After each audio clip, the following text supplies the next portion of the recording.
अस्सलामुअलैकुम, welcome to my YouTube channel. कैसे हो आप सब? आई होप आप लोग ठीक ठाक ही होंगे।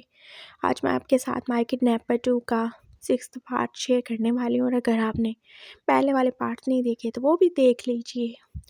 और मुझे आपसे बहुत ज़रूरी बात करनी है कि अगर आप चाहते हैं कि मैं किंग वांट्स यू को यहीं पे स्टॉप कर दूँ तो आप प्लीज़ मुझे कमेंट में बता दीजिएगा इसी स्टोरी के कमेंट में। और आप लोगों के कहने पे मैंने वो स्टोरी शुरू की थी, लेकिन आप लोग बिना देखे बिना ही सुने उसको ऐसे ही इग्नोर करे जा रहे हो, तो मैं तो ऐसे बिल्कुल नहीं बर्दाश्त कर सकती। मैं बहुत ज़्यादा मेहनत करती हूँ उसको बनाने में। तो अगर आप लोगों को वो नहीं चाहिए तो आप मुझे बता दो, कोई मसला नहीं है। और मैंने आप लोगों के लिए उसमें नाम भी चेंज किए थे, लेकिन आप लोग अगर देखोगे ही नहीं तो मुझे क्या ही फ़ायदा इतनी मेहनत करने का। वैसे भी मेरी तबीयत ठीक नहीं रहती और मैं बहुत ज़्यादा बिज़ी होती हूँ, और फिर ज़रूरत ही क्या है इतनी मेहनत करने की। और अगर आपको ये वाली स्टोरी भी नहीं चाहिए तो आप इसके बारे में भी बता दो, कोई मसला नहीं है। और अगर आपको मैं भी नहीं चाहिए तो आप ये भी बता दो, कोई मसला ही नहीं है। मैं ये चैनल ही बंद कर दूँगी, ठीक है ना? क्योंकि मैंने आपको पहले बताया था कि मैं बाकी लोगों की तरह मैच्योर और एडल्ट कंटेंट शेयर नहीं कर सकती। तो आई थिंक आप सब लोगों को वही चाहिए तो। और बहुत सारे चैनल्स हैं और बहुत सारे लोग हैं जो कि आप लोगों को ये सारी चीज़ें दे सकते हैं। तो इसलिए मेरा होना यहाँ पे कोई इम्पोर्टेंट नहीं है। तो आई होप आपको समझ आ गया होगा। आप जो भी चाहते हो आप मुझे कमेंट में बता सकते हो। तो चलिए चलते हैं हमारी स्टोरी की तरफ। अब सैन जो कि वांगजी और पैंग के साथ था, वो उसे अपने अड्डे पे लेके आ चुके थे और उन्होंने उसे एक अंधेरे से कमरे में एक चेयर के ऊपर बांध दे दिया था। और थोड़ी देर बाद चैंग भी वहाँ पे पहुँच गया था, लेकिन जॉनी भाई अभी तक किसी काम से गए हुए थे, वो नहीं आए थे। और चैंग और पैंग बस दोनों उसकी तरफ देखे जा रहे थे। वैसे मैंने सोचा नहीं था कि इतना ज़्यादा स्ट्रांग होगा, इसने कैसे हम दोनों को ही काबू कर लिया था। हाँ, तो और क्या, तुमने क्या ही सोचा था कि वो शक्ल से इतना मासूम लगता है तो क्या सच में मासूम होगा? वांग जी को उनकी अकल पे बहुत ज़्यादा गुस्सा आ रहा था। वैसे ये कब तक ऐसे रहेगा पता नहीं। वैसे मुझे लगता है ये जल्दी होश में आ जाएगा, क्योंकि ये जितना ज़्यादा स्ट्रॉन्ग है वो इतना सा डोज इसके ऊपर क्या ही असर करेगा। इतना सा डोज नहीं था, वो बहुत हैवी था। अब ये पैंग था। हाँ, देखते हैं क्या होता है। और वांजी ने ठीक ही कहा था। थोड़ी देर बाद बंधे हुए सैन ने जैसे आंखें खोलना ही शुरू कर दी थी और वांगजी वो उड़ के कहीं चला गया था। अब उसके पास सिर्फ चैंग और पैंग थे। वो उन दोनों को देख रहा था, जो कि उसके पास ही एक बेंच पे बैठे हुए थे और उन्हें अभी तक मास्क ही लगा रखा था। और सैन अपने इर्द गिर्द की जगह को देख रहा था कि कौन सी गंदी सी जगह थी। खाली कमरा जिस पे एक चेयर थी, एक बेंच था और हाँ, एक दूर छोटा सा गंदा सा पुराना सा बेड। ये क्या है? तुम लोगों को कोई ढंग की जगह नहीं मिली मुझे किडनैप करके रखने के लिए? ओह गॉड! क्या ही मैं लोगों को मुँह दिखाऊँगा जब मैं उन्हें बताऊँगा मुझे कैसे गरीब से और थर्ड क्लास लोगों ने किडनैप किया था। अरे लेके जाना था किसी अच्छी जगह पे लेके जाते। कम से कम एसी तो होता। कितनी गर्मी है यहाँ पे और मच्छर भी तो हैं। वो अब बोलना शुरू हो गया था। ओए यहाँ पे क्या तुम अपनी ससुराल में आए हो जो हम तुम्हें इतना ज़्यादा प्रोटोकॉल देते हैं? हमने तुम्हें किडनैप किया है। हाँ, तो किडनैप किया तो किडनैपर्स के भी कुछ रूल्स होने चाहिए ना। और किडनैपर्स को देखना चाहिए कि वो किसको किडनैप कर रहे हैं। तो अगर मेरे जैसे बंदे को किडनैप कर रहे हो तो तुम्हें मेरी तरह का कोई अच्छा सा कमरा रखना चाहिए था ना, जहाँ पे मैं रह सकूँ। और वैसे भी मैं तुम्हें पैसे देने वाला हूँ ना, तो फिर मेरा हक नहीं बनता कि मुझे पैसों के बदले में अच्छी फैसिलिटीज़ भी मिलें। और ये कोई होटल नहीं है जो तुम्हें फैसिलिटीज़ मिलेंगी। पैंग जो कि अब सैन की बातों से ज़्यादा इरिटेट हो रहा था। अरे चुप करो, देखो ना वो सही तो बोले जा रहा है बेचारा, उसको कोई अच्छी जगह पे रखना चाहिए था। सॉरी, हम नहीं रख सकेंगे क्योंकि हम बहुत ज़्यादा गरीब हैं, हमारे पास पैसे नहीं हैं और हम ये सारी चीज़ें बस वैसे ही कर रहे हैं। चैंग जो कि सैन से कुछ ज़्यादा ही इम्प्रेस हो रहा था, बोलना शुरू हो गया था और पैंग ने उसे घूर के देखा। तुम बस ऐसे ही लगे रहना, फ्लर्टी कहेंगे। तो कितने पैसे चाहिए तुम लोगों को? सैन ने उनसे डायरेक्ट बात की थी। ज़्यादा नहीं, बस 20,000 20,000 युआन चाहिए। पैंग ने बोला था और अब सैन की आंखें तो जैसे फटी की फटी रह गई। 20,000? शर्म करो, कुछ तो शर्म करो, कुछ तो अपने अंदर मैनर्स पैदा करो। अरे मैं कहता हूँ तुम लोगों ने ये कीमत लगाई है मेरी, सिर्फ़ 20,000? क्या मैं तुम लोगों को इतना सस्ता नज़र आता हूँ? अगर माँगना ही है तो कम से कम कोई 1-2 मिलियन जुआन तो माँगते ही ना। नहीं, नहीं, हमें ज़्यादा की ज़रूरत भी नहीं है। और वैसे भी हम कोई अपने अय्याशी के लिए या फिर किसी बुरे काम के लिए किडनैपिंग तो नहीं करते। हम तो अच्छे किडनैपर हैं। हम तो बस जितनी ज़रूरत हो उतनी किडनैपर की पैसे माँगते हैं और तो ज़्यादा तो नहीं माँगते। ये जैन था जो कि अपने सारे अंदर की बातें सैन को ही बताए जा रहा था। Oh really! लेकिन फिर भी मेरी गैरत ये गवारा नहीं करती कि मैं इतने कम पैसे तो नहीं दूँगा मैं। इससे तो अच्छा है तुम लोग मुझे मार ही दो। अरे! एक तो मुझे इतनी गंदी सी थर्ड क्लास सी जगह पे रखा हुआ है। दूसरे नंबर पे पूरे 20,000 ही माँग रहे हो।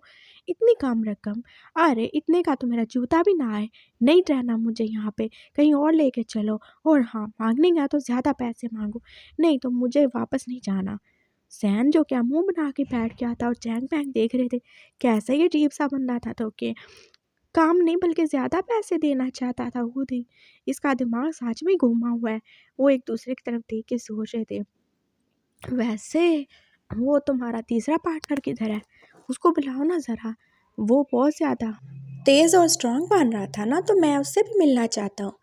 वो वांगजी के बारे में बात कर रहा था और चैंग-पैंग फिर से एक-दूसरे को देखने लगे। आखिर इसने वांगजी से क्या ही कहना था।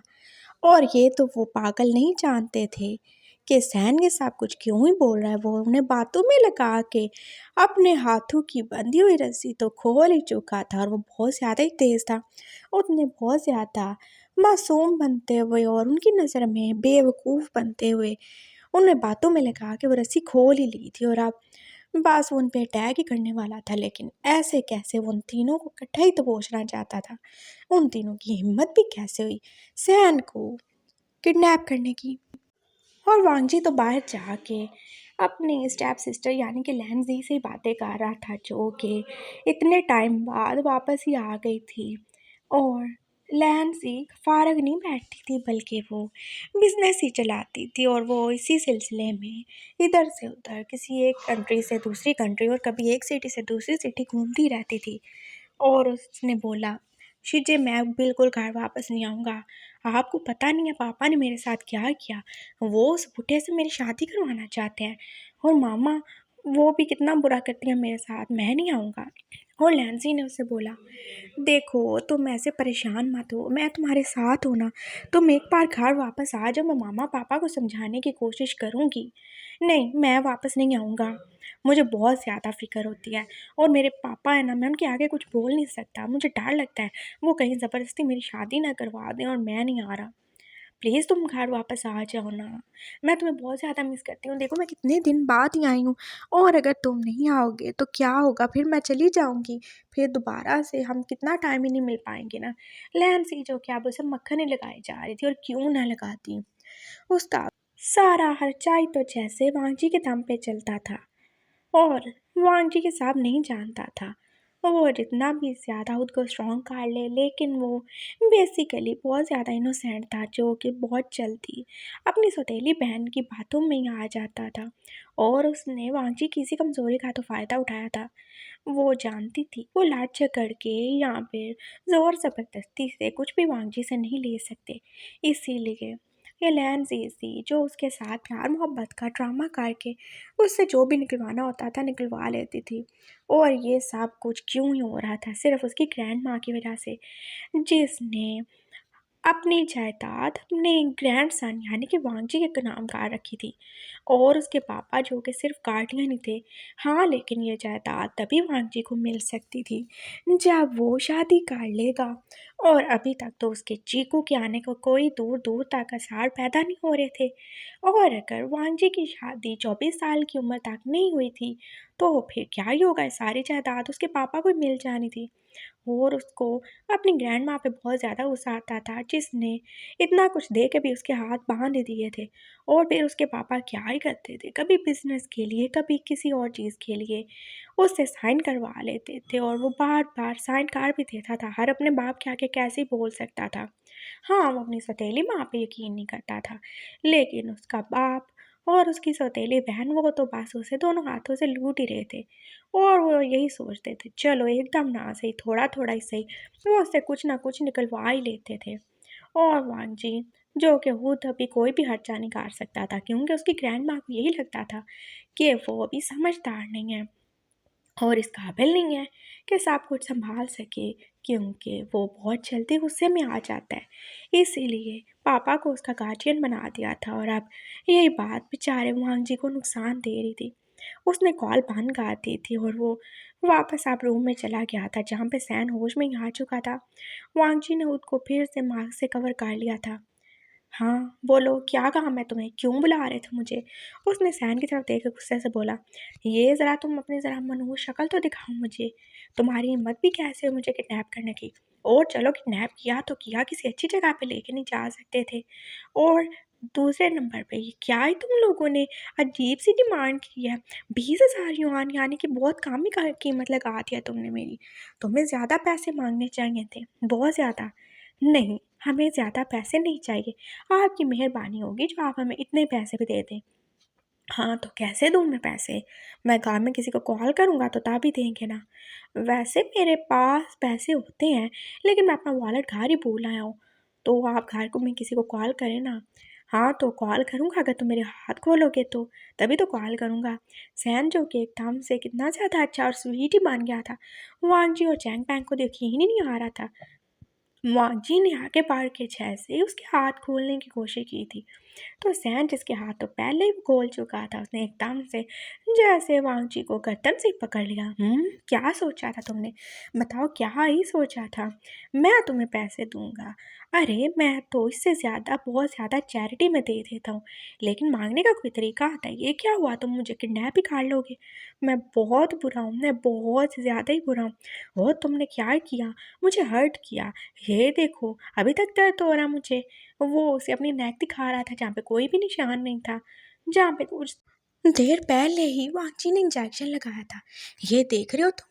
देख रहे हो? मेरी तरफ गौर से देखो।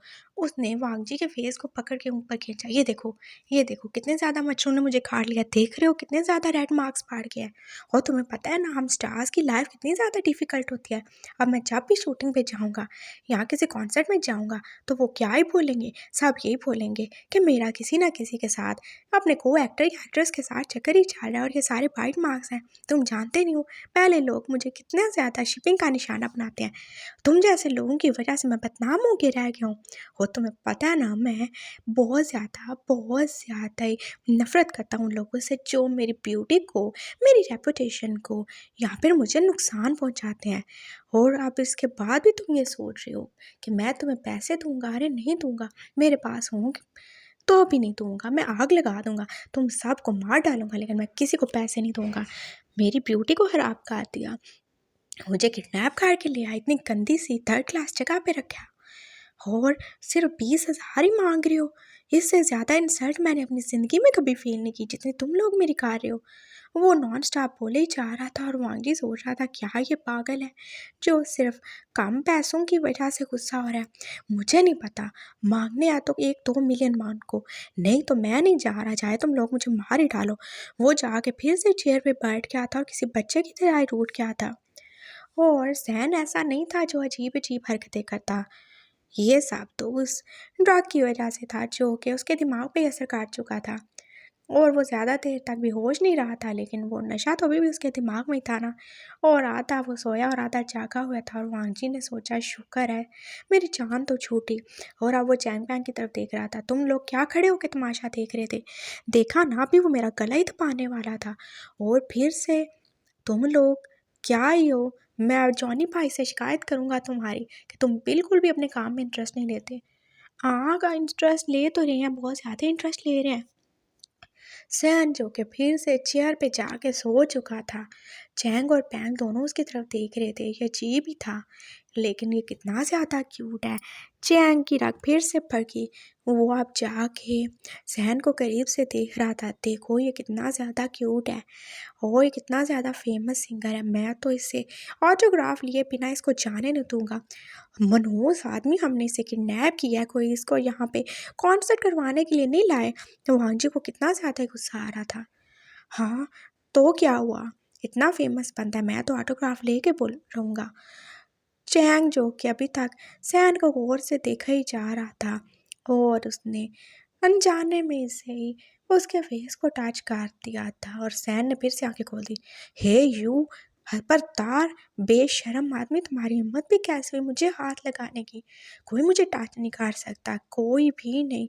और चैंग तो एकदम से डर ही गया था। वो किसी ज़ॉम्बी की तरह फिर से उठ गया था और अब उन सब ने बहुत ज़्यादा अपनी अकल पे अफसोस किया जिन्होंने उसको दोबारा से बांधा ही नहीं था। वांग जी आगे बढ़ा। देखो ये पागल हो चुका है, इसका दिमाग फिर चुका है, इसे जल्दी से बांधो। पागल हो गए तुम, तुम्हारा बाप, तुम्हारा पूरा खानदान। खबरदार जो मुझे पागल बोला, मैं तुम्हारा दिमाग सेट करके रख दूंगा। सैन जो क्या बिल्कुल ही ठीक हो चुका था, उसने आगे बढ़ते वांगजी को फिर से पकड़ लिया था और अब उसके दोनों हाथ ही पकड़ लिए थे। तुम मुझे काबू करोगे, तुम मुझे बांधोगे, मैं तुम्हें बताऊं कैसे बांधते हैं। उसने फिर से वांगजी को पकड़ के एक बार फिर से उसको स्लैप करना ही शुरू कर दिया था और वांगजी जिसको लगा अब सारे के सारे तारे जैसे नाच ही रहे हैं उसके सामने। और चैंग पैंग ने बड़ी मुश्किल से आके सैन को पकड़ने की कोशिश की, लेकिन सैन ने क्या किया, उसने एक बार चैंग को लात मारी थी और वो अब पीछे गिर चुका था और दूसरी बार पैंग को। ये कितना ही ज़्यादा स्ट्रॉन्ग था जिसे तो नशे वाली दवाई भी ज़्यादा देर तक सुला नहीं सकी थी। वो बहुत ज़्यादा परेशान हो रहे थे, अब क्या करूँ। और अब इसी मार धाड़ के चक्कर में सैन ने एकदम से जैसे वांगजी का मास्क भी उतार दिया था और अब वो उसे घूर घूर के देख रहा था। तुम एहसान फरामोश स्टूपिड कहीं के, मैंने सोचा तुम बहुत ज़्यादा मासूम हो और तुम्हारा हस्बैंड तुम्हें छोड़ के चला गया, मुझे इतनी ज़्यादा हमदर्दी हुई, लेकिन तुम तो किसी काबिल नहीं हो। सही सोचा था मैंने, तुम लोग किसी हमदर्दी प्यार के काबिल ही नहीं होते। ये सिला देते हो अपने साथ अच्छा करने वालों को, बोलो ये सिला देते हो। उसे बहुत ज़्यादा ही गुस्सा आ रहा था उस लड़के को देखकर जो कि 2 बार उससे हेल्प करवा चुका था और अब कैसे वो उसी को किडनैप करके ले आया था। सैन ने उसको देखा और वांजी अभी तक याद करने की कोशिश कर रहा था और सैन ने उस पर कब और कौन से एहसान किए थे और फिर उसने उसका बाजू पकड़ के उसे दिखाया। क्या लिखा हुआ तुमने? I love my husband. हाँ, अगर तुम्हारा हस्बैंड यहाँ पे होगा तो वो तो बहुत ज़्यादा तुम्हें देख के प्राउड फील करेगा कि मेरी वाइफ कितनी अच्छी और नेक कामों में बिजी है। और अब वांग जी का दिमाग जैसे चलने ही लगा था, तो ये वही था, वो मास्क मैन कोई और नहीं, सैन ही था जिसने उसकी हेल्प की। तो क्या तुम वो हो जिसने मेरी हेल्प की थी? हाँ तो और क्या, तुम्हारा बाप खड़ा है यहाँ पे तुम्हारे सामने, बेगैरत आदमी। छोड़ो मुझे, मुझे घर जाना है।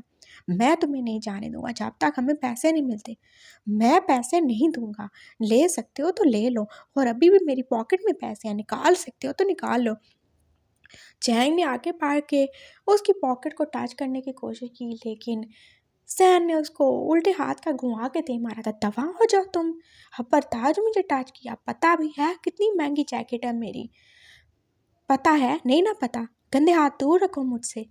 और अब पैंग आगे बढ़ा था, उसने रस्सी पकड़ी और अब वो जैसे सैन को पकड़ने वाला था, लेकिन सैन ने उससे भी एक मुक्का मार दिया था और अभी तक वो वांगजी को वैसे ही पकड़े हुआ था और एक हाथ से उन दोनों भाइयों की भारी भारी धुलाई किए जा रहा था और वो तीनों जैसे इस एक लौते बंदे के आगे बेबसी हो चुके थे और अब क्या ही करना था उन्हें। और अब सैन ने एक और चीज़ देखी और उसकी बड़ी बड़ी आंखें तो जैसे और ही बड़ी हो गई। हो माय गॉड, क्या किया तुमने मेरे साथ? बोलो क्या किया? मैं तुम्हारे ये होंठ काट डालूंगा, मैं तुम्हारा गला काट दूंगा। वो वांगजी को देख के गुस्से से बोल रहा था और उसकी आंखें तो जैसे गुस्से से रेडी हो गई। क्या किया मैंने? वांगजी को समझ नहीं आ रहा था और फिर उसने वांगजी के लिप्स को एकदम से अपने हाथ से बहुत ही ज़ोर से जैसे टच किया था और फिर उससे वो दिखा रहा था, ये देखो। और अब वांजी की आंखें भी वैसे खुल चुकी थी क्योंकि उस पे कुछ और नहीं बल्कि वही लिपस्टिक लगी हुई थी जो कि सैन के होठों पे थी। तुमने क्या किया मेरे साथ? बताओ, मेरा फ़ायदा उठाने की कोशिश की, मुझे टच किया, मैं तुम्हारी जान ले लूँगा, मैं सब माफ़ कर सकता हूँ, लेकिन उसके अलावा कोई मेरे करीब आए, मुझे टच करने की कोशिश की, मैं बिल्कुल माफ़ नहीं करूँगा, बिल्कुल बर्दाश्त नहीं करूँगा। क्या किया तुमने मेरे साथ? ये मेरी लिपस्टिक तुम्हारे होठों पे क्या कर रही है? बताओ मुझे क्या किया है? और अब तो जैसे उसने फिर से वांगजी को स्लैप करना शुरू कर दिया था और वांगजी वो तो कुछ समझ ही नहीं पा रहा था कि क्या ही हो रहा था। और सैन तो अब जैसे उसे मारने वाला था, मैं तुम्हारा गला दबा दूंगा, कोई भी मेरे बाहों पे का राइट नहीं ले सकता, तुम मेरी पहली किस नहीं चुरा सकते, नहीं चुरा सकते तुम मनहूस लड़के। एक तरफ अपने हस्बैंड से प्यार करने का दावा करते हो, दूसरी तरफ क्या ही करते हो, दूसरे लोगों को जा जा के किस करते हो। तुम ऐसे ही हो, तुम इसी काबिल हो कि तुम्हें तुम्हारे हस्बैंड का प्यार ना मिले।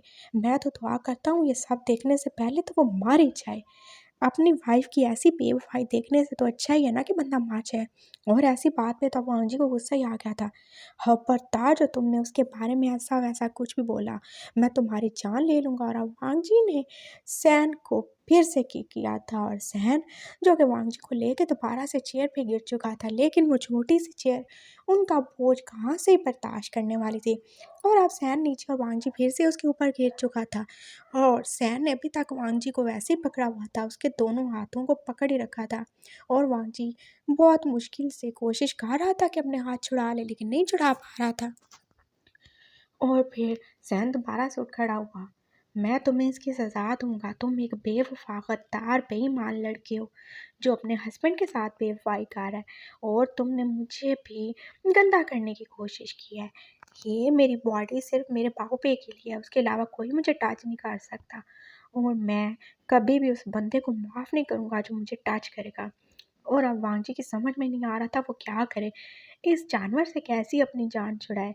सैन अभी शायद मज़ीद ही कुछ करने वाला था, लेकिन वांग जी ने अपना वही पुराने वाला तरीका अपनाने का सोचा, और उसने अब अपनी जान छुड़ाने के लिए एकदम से जैसे बहुत ज़ोर से दोबारा से सैन की नेक में बाइट निकाल लिया था। सैन तो जैसे शौक ही रह गया था, और वांग जी नहीं जानता था उसने अपनी लाइफ की सबसे बड़ी गलती कर दी है, उसने सैन को मार काट दिया था।